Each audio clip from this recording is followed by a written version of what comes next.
27, 23 al 31. Capítulo 27, versículos 23 al 31. Leemos juntos la palabra, hermanos. Dice: Y el gobernador les dijo: Pues qué mala ha hecho. Pero ellos gritaban aún más, diciendo: Sea crucificado.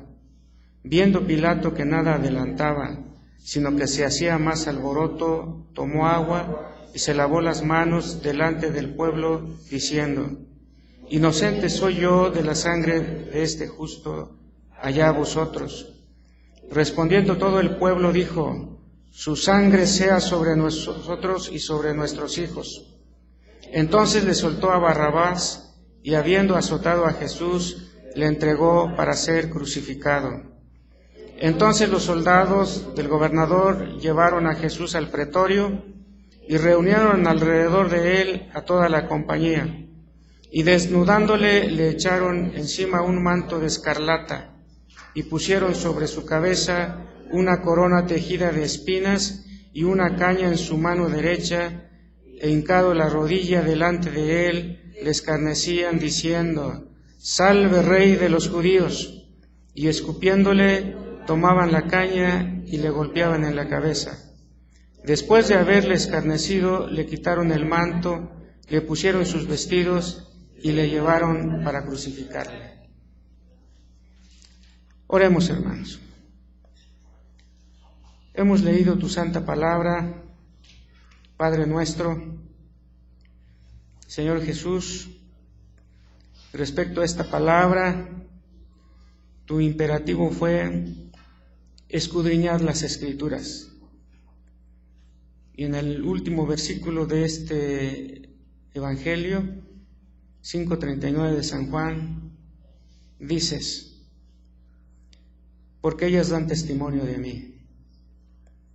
Y ese testimonio, es decir, tu palabra como testigo, es lo que hemos leído, y ahora esperamos de ti la enseñanza para nosotros, la Iglesia de Betel, suplicando que al respecto cumpla el cometido en cada uno.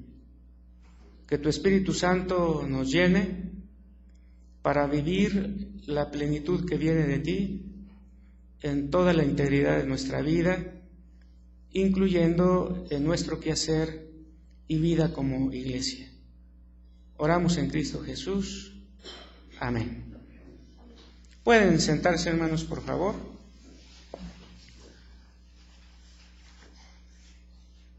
Hemos escuchado, hermanos, la lectura, hemos leído, hemos escuchado también el título de nuestro tema, que desarrolla y se desarrollará entonces para nuestra enseñanza, para nuestro aprendizaje. Las implicaciones de la pasión de Cristo es el tema. Ustedes saben, hermanos, que el idioma nuestro, y no solamente el idioma nuestro, sino todos, pero hacemos alusión al que conocemos, que es el idioma español, una palabra, un término, un vocablo, tiene diferentes significados.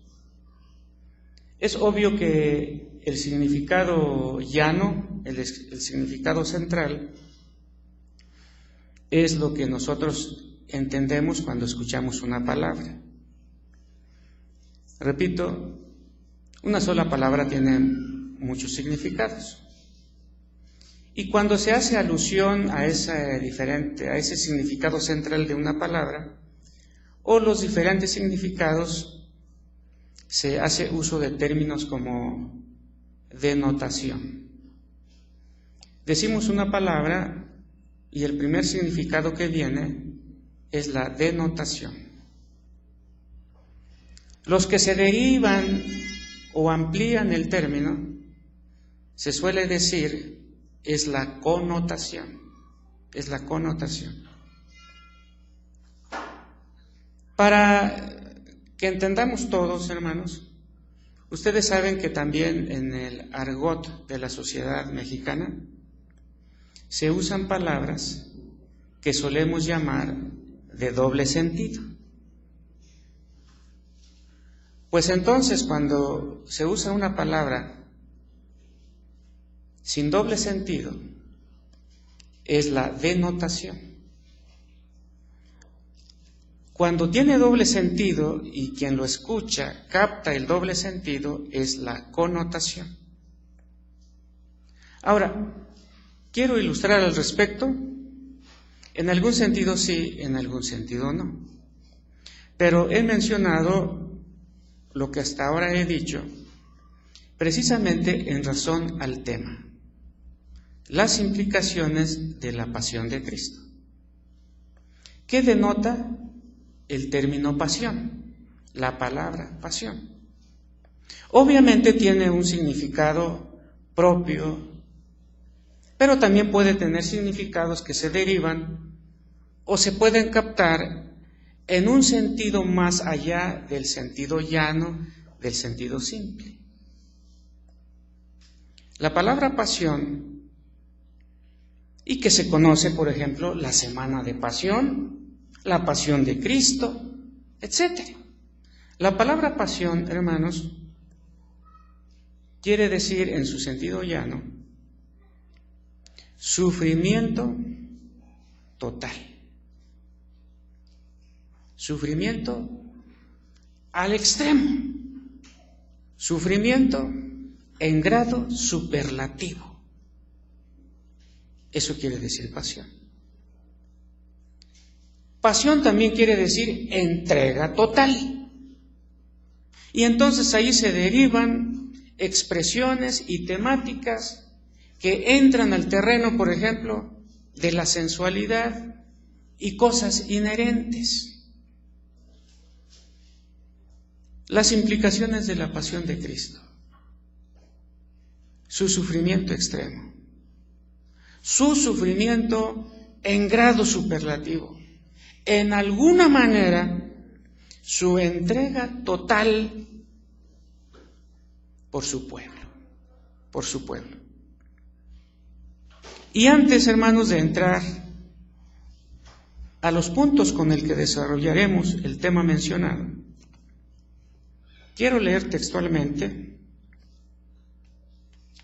lo que en el domingo 5 del Catecismo de Heidelberg nos dice en 3 preguntas y que un servidor intenta desarrollar a partir del tema y los puntos que a continuación abordaremos. ¿Qué es lo que crees cuando dices padeció? Respuesta: que todo el tiempo que en este mundo vivió, y especialmente al fin de su vida, sostenía en el cuerpo y en el alma la ira de Dios contra el pecado de todo el género humano, para que con su pasión, ahí aparece el término, para que con su pasión, como único sacrificio propiciatorio, librara nuestro cuerpo y alma de la eterna condenación y nos alcanzase la gracia de Dios, la justicia y la vida eterna. ¿Por qué padeció bajo el poder de Poncio Pilato, juez? ¿Por qué padeció bajo el poder de Poncio Pilato, juez? Para que inocente, condenado por el juez político, nos librara del severo juicio de Dios que había de venir sobre nosotros. ¿Es más importante el haber sido crucificado que morir de otro modo? Sí, porque este género de muerte me garantiza que Él cargó sobre sí mismo la maldición sentenciada contra mí, por cuanto la muerte de cruz era maldita de Dios. Las implicaciones de la pasión de Cristo. Primera implicación. Implica que padeció en su cuerpo,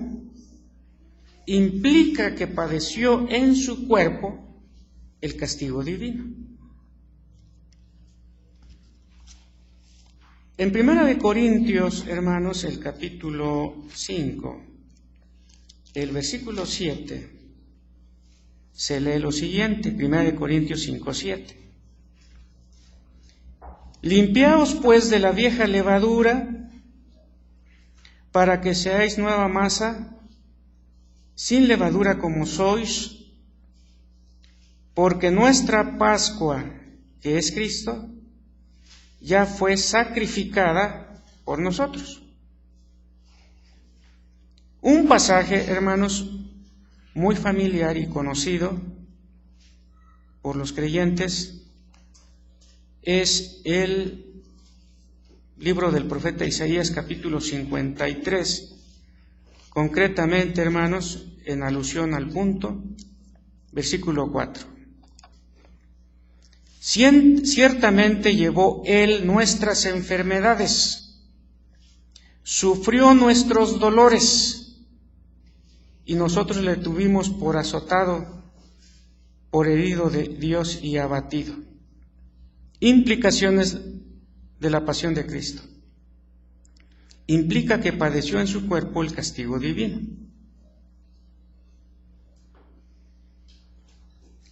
En primer lugar, respecto a este señalamiento, hermanos, tomó el lugar de los pecadores. Isaías 53:5 nos dice: mas Él herido fue por nuestras rebeliones, molido por nuestros pecados. El castigo de nuestra paz fue sobre Él. Mas Él herido, molido por nuestros pecados, el castigo, herido, molido, el castigo. Tomó el lugar de los pecadores. Angustiado, dice la palabra. Angustiado y afligido.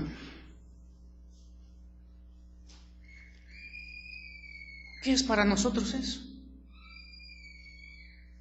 A veces quizá lo leamos sin sentido, sin contenido, porque hasta de memoria lo sabemos.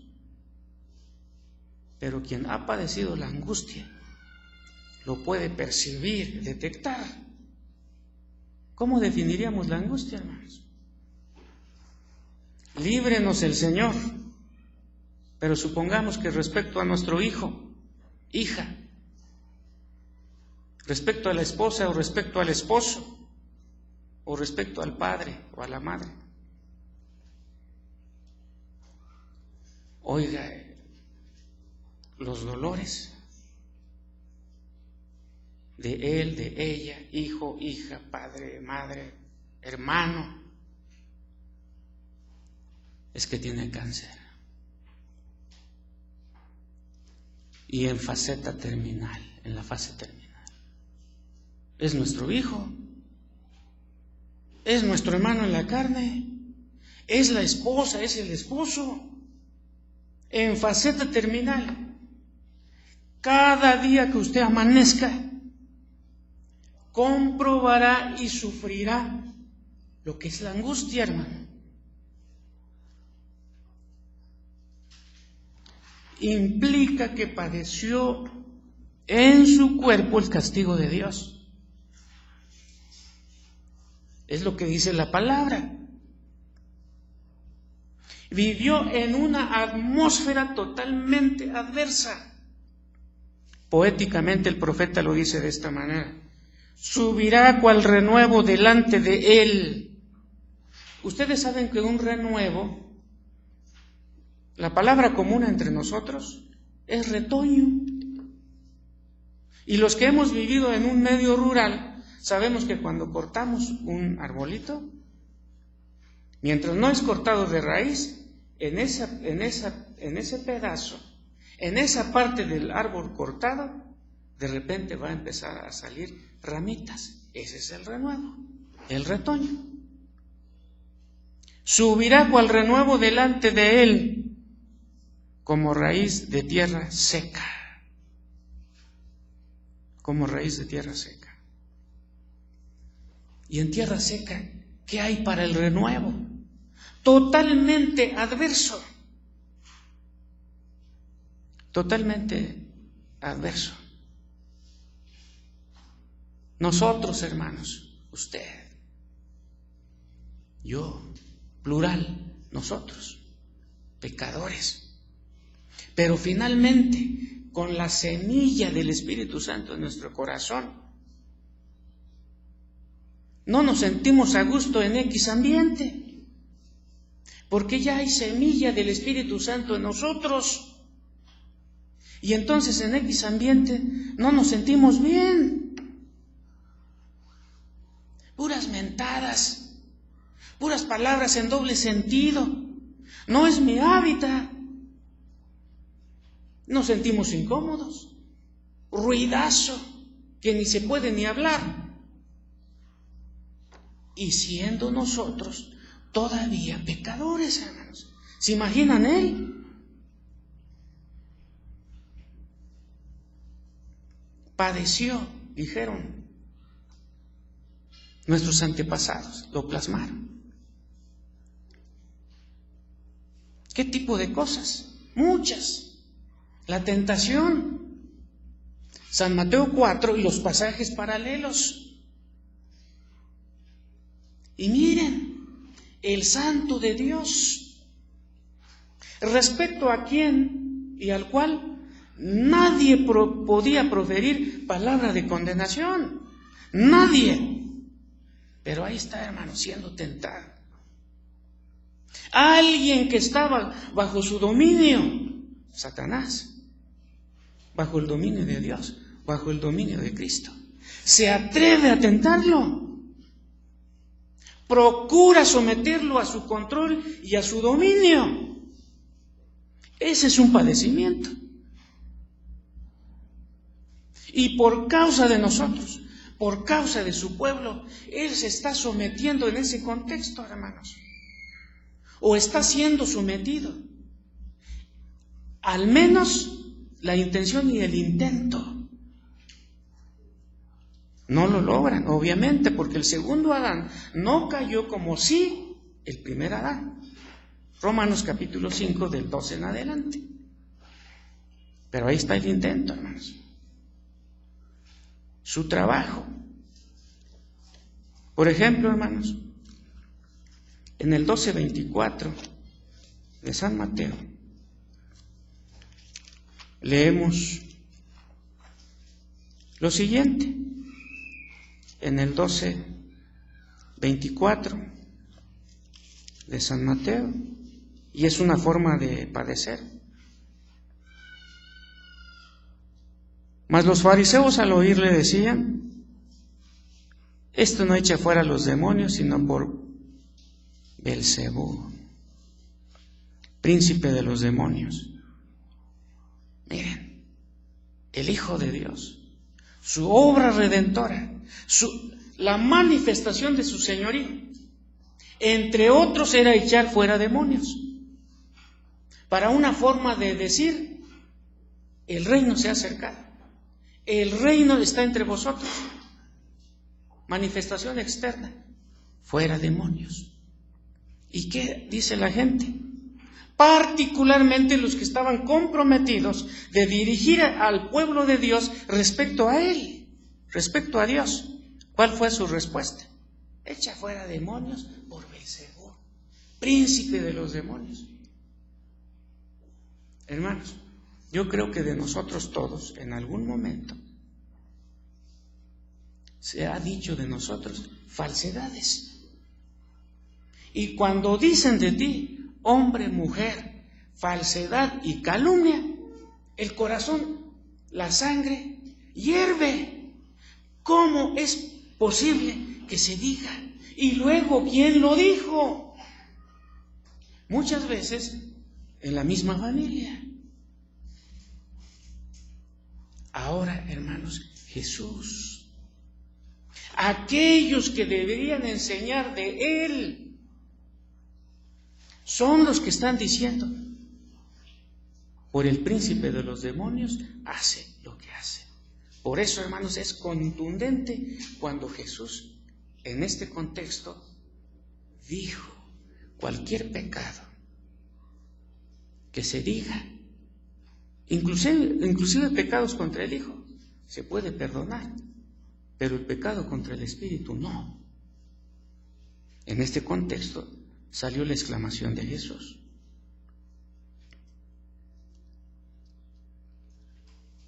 Lo que tenemos, hermanos, en San Marcos 14, es un 14:10, es un ejemplo más de su padecer como hombre, en términos de nuestro catecismo, en su cuerpo. San Marcos 14:10. Leemos, hermanos,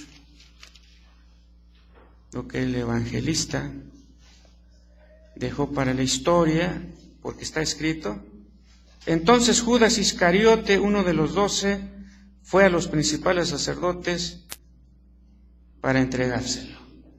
Discípulo de él, aprendió de él, comió con él, convivió. Ustedes recuerdan, hermanos, que un emperador romano se le oyó lastimeramente cuando varios, ahora sí que en el sentido literal, hicieron complot contra él, y de repente ven que se le vienen encima a puñaladas, como se dice, entre ellos uno muy allegado a él, y se le oye decir: ¿tú también, Bruto? Bruto no porque fuera semisalvaje, porque era su nombre. Entre los asesinos iba alguien allegado al emperador que también estaba dando cuchilladas. Por eso se le oye decir al emperador, casi en agonía: tú también. ¿Y qué pasa aquí, hermanos? Un discípulo de él. Eso es padecer. En este mismo capítulo 14, hermanos, ahora del 66 al 72, tenemos, hermanos, la narración bíblica respecto a Pedro. Primero, hasta con jactancia: si todos te niegan, ten por seguro que yo no. Inclusive para que te convenzas, si es necesario ir a la muerte por ti, yo voy. Y hermanos, dice en el versículo 31 de este San Marcos 14: entonces él, refiriéndose a Pedro, comenzó a maldecir y a jurar: no conozco a este hombre de quien me habláis. Ahí está el traidor. No solamente el estilo de Judas, sino negando a Jesús. Y lo peor, hermanos, padeció la muerte, y muerte de cruz. Y dijeron nuestros antepasados, enseñando a su generación, 1563, era necesario que muriera en la cruz. Y ellos responden, basado en la palabra: sí. Supongamos, hermanos, que hubiera, aunque el hubiera no existe, supongamos, hermanos, que hubieran asesinado a Jesús, que se hubiera muerto de enfermedad. ¿Qué caso, qué trascendencia hubiera habido el asesinato. ¿Qué trascendencia hubiera para su pueblo si hubiera muerto de enfermedad? Pero la providencia de Dios iba dirigiendo todo, hermanos, de tal forma que, como dice la palabra, y muerte de cruz. No de otra forma. ¿Para qué, hermanos? Porque dice la palabra también, sin derramamiento de sangre no se hace remisión. No hay remisión. Por eso, hermanos, las implicaciones de la pasión de Cristo implican que padeció en su cuerpo el castigo divino. Dios estaba dirigiendo todo. Así dice Hechos 2, 22 y 23. Por el determinado plan de Dios, por el determinado consejo. Porque solo alguien que era verdadero hombre, pero verdadero Dios, podía llevar a cabo y soportar el castigo divino. Ninguno de nosotros, hermanos, les puedo asegurar, ninguno de nosotros, pese a lo que hayamos vivido, ha recibido el castigo de Dios. Hay muy poquitos, hermanos, que según la Escritura evidencia el castigo de Dios. Saúl, lean la narración bíblica respecto a Saúl, hermanos. Cuando Dios le cerró todo, ya nada. Líbrenos el Señor de estos momentos y sucesos y aconteceres de este calibre, hermanos. Él es evidente, o un ejemplo fehaciente mejor, cuando una persona humana recibe el castigo de Dios. No halló paz por ningún lado. Y Jesús, hermanos, por eso le escuchamos en la cruz. ¿Por qué? Porque llevaba el pecado de todos nosotros. Las implicaciones de la pasión de Cristo implica que fue juzgado por un tribunal humano. Implica que fue juzgado por un tribunal humano. ¿Qué tiene que ver eso, hermanos? Ustedes saben, hermanos, que Dios da talentos individuales a las personas, pero también da talentos como países.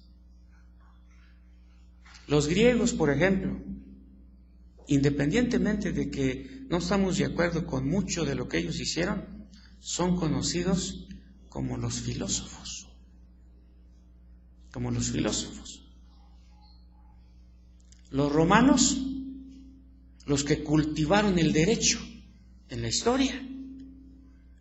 En la actualidad, ¿cómo podemos distinguir a los países? ¿Cómo se distinguen por ejemplo, los brasileños?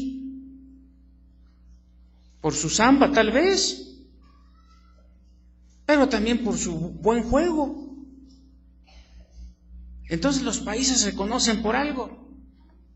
Y los romanos, precisamente, por su potencialidad y su capacidad para leyes. Implica que fue juzgado por un tribunal humano. Padeció, dice el credo apostólico, fundamentado en la palabra, padeció bajo el poder ¿de quién? De Poncio Pilato. Entonces, hermanos, para que la humanidad, representada por un gobierno, diera sentencia respecto a Cristo. Y hay una paradoja ahí, hermanos. Hay una contradicción. ¿Cuál fue la sentencia del poder romano? Representado en un individuo, Pilato. Miren, les voy a pedir, hermanos, particularmente San Mateo 27. En San Mateo 27, el versículo 24 dice: Viendo Pilato que nada adelantaba, sino que se hacía más alboroto, tomó agua y se lavó las manos delante del pueblo, diciendo: inocente soy yo de la sangre, ¿qué más, hermanos? De este justo. Esa es la conclusión de la ley humana. Este justo.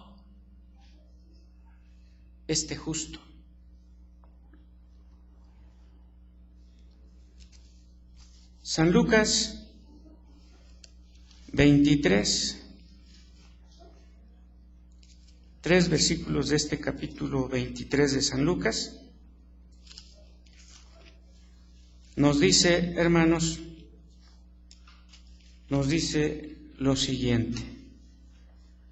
Versículo 4. Y Pilato dijo a los principales sacerdotes y a la gente, ¿qué les dijo, hermanos?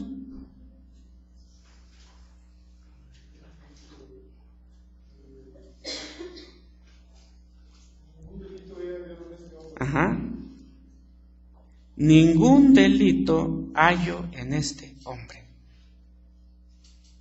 Esa es la conclusión correcta de la ley romana. Este justo, en San Mateo. En San Lucas 23:4 dice: ningún delito hallo en este hombre. Esa es la conclusión de la ley romana que conocía Pilato. Versículo 14. Les dijo: me habéis presentado a este hombre, como un hombre que perturba al pueblo. Pero habiéndole interrogado, yo delante de vosotros no he hallado en este hombre, ¿qué, hermanos? Delito alguno. Justo, ningún delito, ninguno. 22. Él les dijo por tercera vez: pues ¿qué mal ha hecho este? Ningún delito digno de muerte he hallado en él. Esa es la conclusión, hermanos, de la legislación romana a través de su representante Pilato. Sin embargo, hermanos, padeció.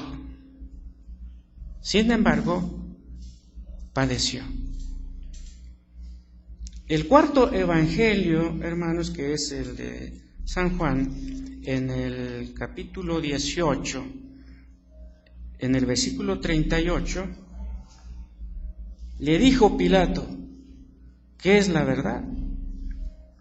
Y cuando hubo dicho esto, salió otra vez a los judíos y les dijo: yo no hallo en él ningún delito. Ningún delito, hermanos. Ahí está el tribunal dictando sentencia. O al menos, en lo que, y allí nos podría ilustrar el joven Pablo, en el proceso de cargo y descargo. No hay ningún delito. ¿Y la sentencia cuál fue? La muerte. Por eso decía, hay una contradicción, hay una paradoja. Sentenciado a muerte. ¿Bajo qué acusación? Y hasta se lo pusieron. Y dicen los que han escrito al respecto, que la causa de la muerte de un condenado en la cruz se lo colgaban. Y la de Jesús fue Rey de los judíos. Y en varios, releamos los evangelios, y en varias ocasiones Pilato dice, sabiendo él que por envidia, ahí estaba, pero murió, lo sentenció a muerte. Como un cobarde, se lavó las manos. Y para entender todo esto está el Antiguo Testamento, hermanos, que indicaba precisamente que yo no soy culpable. Y entonces dijeron los otros que su sangre caiga sobre nosotros y sobre nuestros hijos. Ahora sí que, como dijo Jesús, no sabían lo que decían o lo que hacían. Las implicaciones de la pasión de Cristo, hermanos, que padeció en su cuerpo el castigo divino, implica que fue juzgado por un tribunal humano y desde el punto de vista humano no se halló ningún delito. ¿Y por qué tuvo que morir? Mas él herido fue por nuestras rebeliones, molido por nuestros pecados, y el castigo de nuestra paz fue sobre él cargado. Entonces, hermanos, esa fue la causa. Esa fue la causa. Finalmente, hermanos, las implicaciones de la pasión de Cristo implica que fue maldito por nosotros.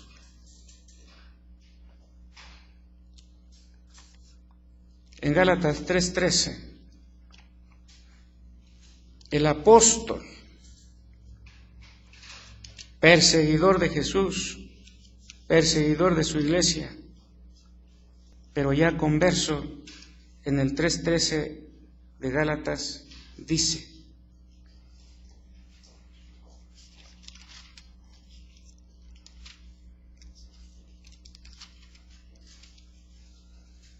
Cristo nos redimió de la maldición de la ley, hecho por nosotros maldición. ¿Quién fue hecho por nosotros maldición? Cristo. Porque está escrito: maldito todo el que es colgado en un madero. El contexto en el cual San Pablo dice esto que hemos leído, hermanos, es lo siguiente, miren. Llega la palabra de Dios a los de Galacia, y la palabra de Dios predicado primero por San Pablo es que pese a lo que ustedes son, a pesar de su maldad, Dios en su gracia envió a Cristo Jesús, del cual yo no soy digno de ser apóstol, más bien soy como un abortivo, pero por su gracia murió Jesús por nosotros, por ustedes. El corazón de cada uno debe doblegarse ante el amor de Dios manifestado y concretizado en la persona de Jesús. Cada corazón humano se debe humillar. Llegan los otros hermanos, los judaizantes, y dicen: no, tienen que someterse a todo el proceso de la ley. Entonces hay dos caminos. ¿Para qué? Para lograr el beneplácito de Dios, para lograr la aceptación de Dios. Hay dos caminos, pero uno es falso. Y por eso San Pablo decía: si de lo que yo he predicado, de lo que yo he enseñado, viene otro tipo de camino para llegar a Dios, ese camino y ese predicador sea maldito. Anatema, anatema. ¿En qué consistía el camino de la ley? No que la ley sea mala, como se veía en la escuela dominical, aquí de los adultos, sino que la distorsión de la ley era lo que San Pablo condenaba y Jesús condenó. No la letra ni los principios de la ley, sino la distorsión que había hecho la gente. Ahí está la ley. Yo debo vivir por la ley. Y vivir por la ley, ¿qué implicaba? Cumplir totalmente la ley. Cumplir totalmente la ley. ¿Qué dice, hermanos, por ejemplo, Deuteronomio 27, 26? Deuteronomio 27, 26 nos dice, hermanos, lo siguiente. 27, 26. Maldito el que no confirmare las palabras de esta ley para hacerlas. Maldito el que no confirmare las palabras de esta ley para hacerla. ¿Qué significa esto? Que lo cumpla cabalmente. Ya acepté que para que yo sea aceptado por Dios, entonces me sujeto al camino de la ley. ¿Y qué implica? Cumplirlo a pie juntillas. Pero ¿quién puede cumplir la ley? Ustedes saben de alguien que en apariencia lo cumplió totalmente. El fariseo de San Lucas 18. Yo no soy como todos estos, que de seguro en su concepto habían fallado en infinidad de partes de la ley en el que él había cumplido, el fariseo. ¿Y por qué salió justificado el otro? Porque, hermanos, el cumplimiento de la ley no es posible. Ahora, si externamente o la letra de la ley se cumple, el principio de la ley no. No porque el principio sea negativo, porque topa, se encuentra, choca con el corazón humano. Oísteis que fue dicho, no cometerás adulterio. Y allí toda la gente, los religiosos inclusive, se veían intachables, incólumes, positivamente aprobados, porque no se habían metido con alguien que no fuera mujer o marido, según fuera el caso. Por lo tanto, se sentían limpios.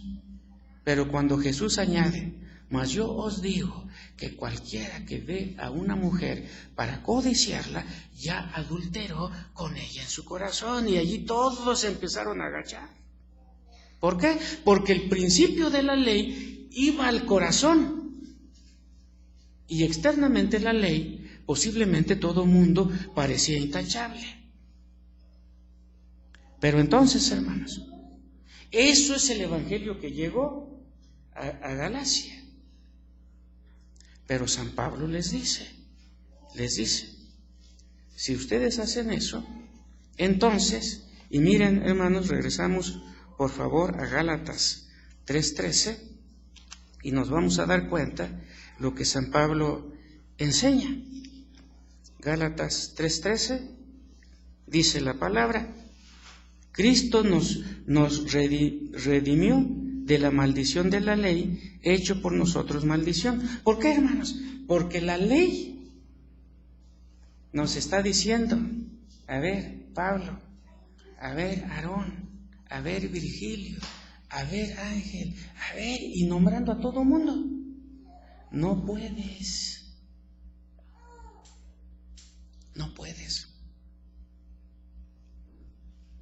Y por lo tanto, hermanos, el texto que leímos nosotros en Deuteronomio 27, 26, es lo que recibe el que decide ir a Dios por ese camino.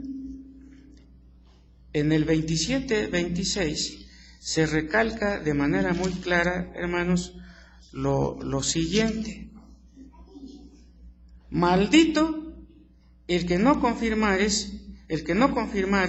las palabras de esta ley.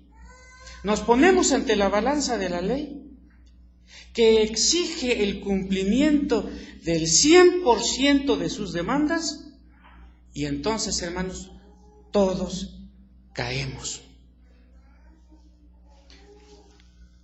Por eso Cristo nos redimió de esta maldición, nos rescató.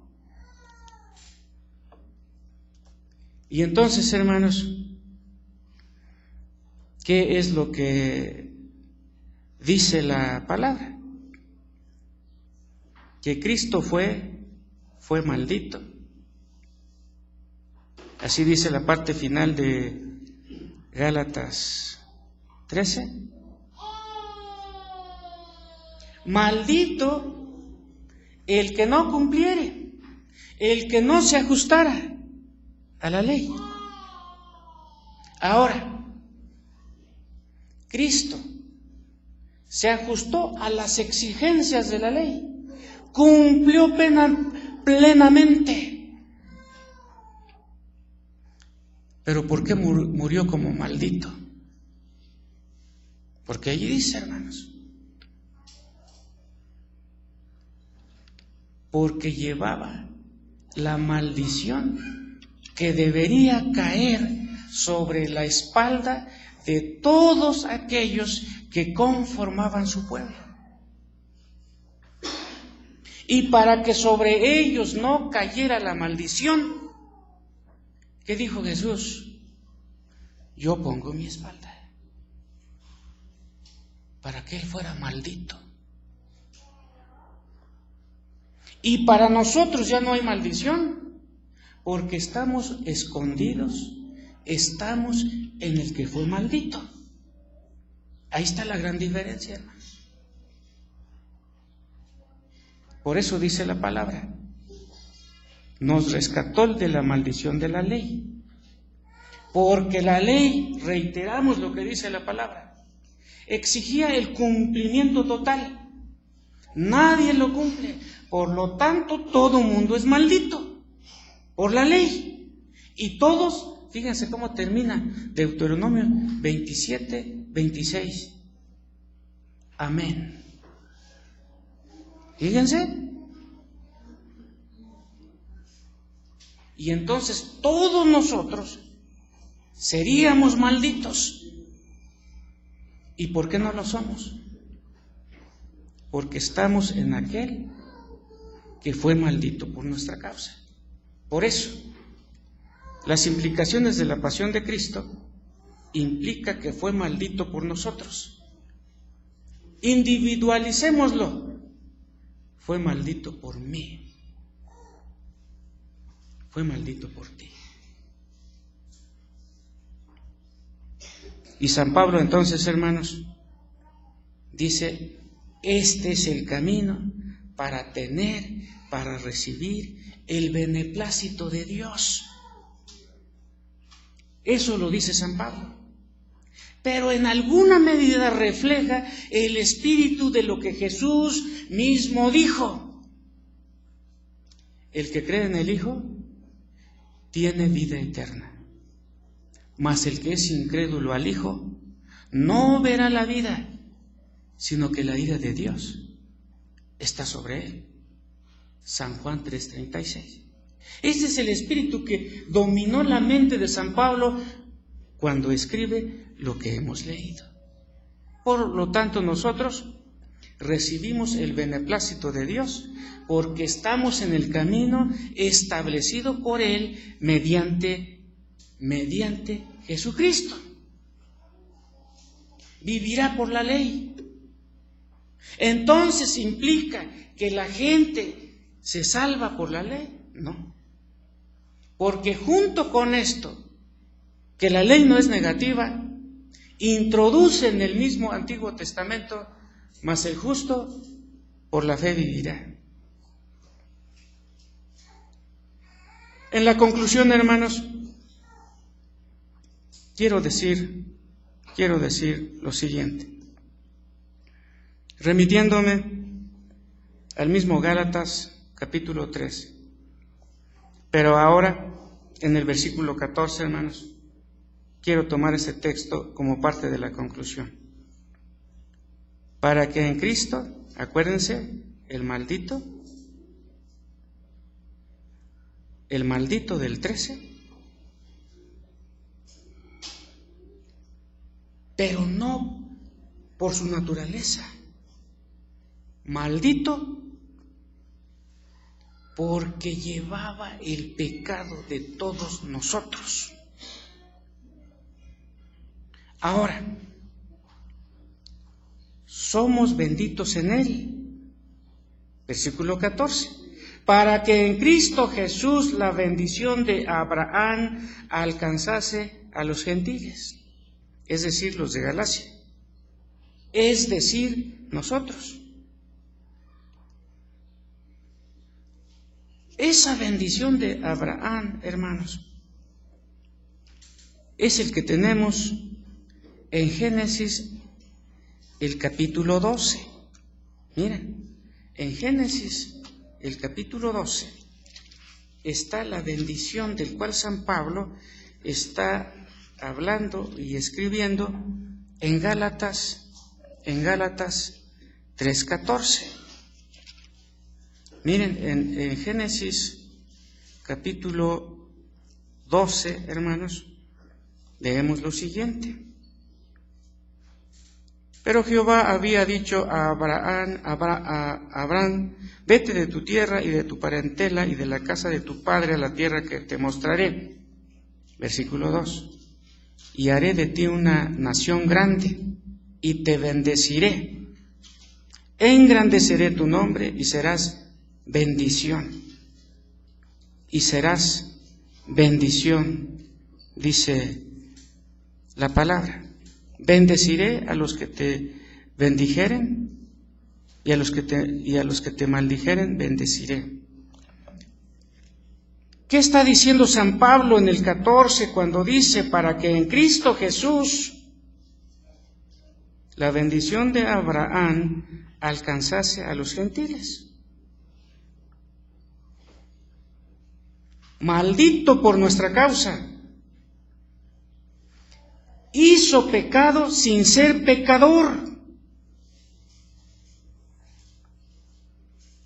pero no porque literalmente él haya infringido la ley de Dios. Por nosotros lo hizo pecado, dice San Pablo.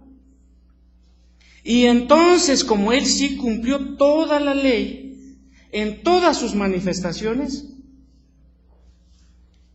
y nosotros no, la maldición para nosotros lo llevó él, fue maldito. Siendo la realidad espiritual de nuestra vida en relación a él, entonces San Pablo dice, para que en Cristo Jesús la bendición de Abraham alcanzase a los gentiles. Por eso, hermanos, somos benditos en Cristo. ¿Por qué? Recuerden, porque Jehová cargó en él el pecado de todos nosotros. Padeció en su cuerpo el castigo de Dios. Fue juzgado por un tribunal que lo declaró inocente en el proceso, pero lo condenó como un criminal. Lo condenó como un criminal. Y en tercer lugar, fue maldito por nosotros. Por eso nosotros en él somos hermanos benditos. Gracias a Dios, porque en Cristo Jesús, hermanos, y por el trabajo del Espíritu Santo, hemos heredado esta enseñanza y entonces nosotros podemos retornar a nuestros hogares, sí, ciertamente, hermanos, con golpes de pecho en el sentido correcto, pero glorificando a Dios, porque ahora somos benditos en el descendiente de Abraham. Y será bendita tu descendencia en singular. Y esa descendencia por excelencia es Cristo Jesús.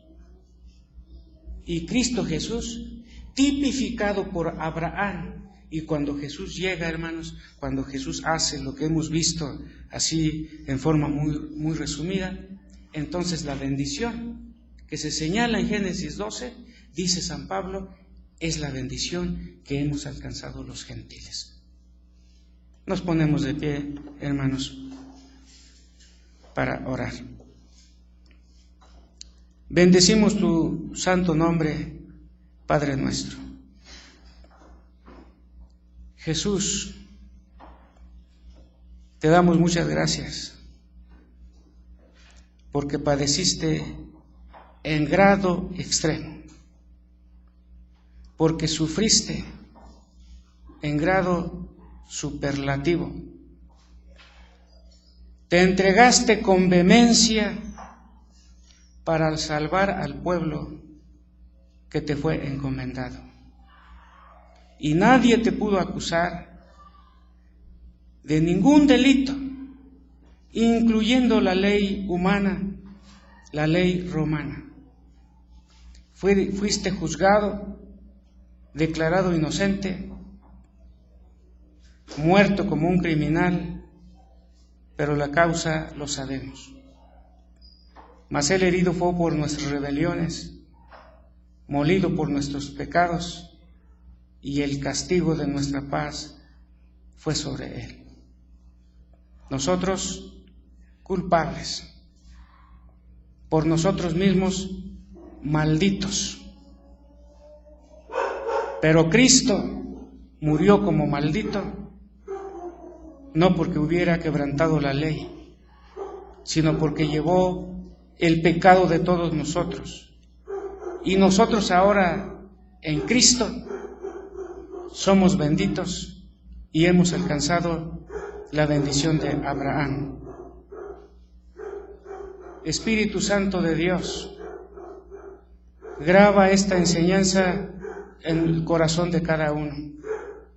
Danos de tu poder y llenura para que vivamos los detalles de nuestra vida, cualquiera que estos fueren, como verdaderamente hijos de ti. Avergüénzanos, Espíritu Santo de Dios, por aquellas maldades que de seguro cada uno conoce.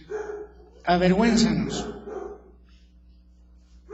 Condúcenos a aquel que puede perdonar y ayúdanos para enderezar nuestro camino de familia, nuestro camino individual, particular, y nuestro camino como iglesia, en aquello, Señor, que ante ti podemos detectar, podemos descubrir que no estamos haciendo lo correcto.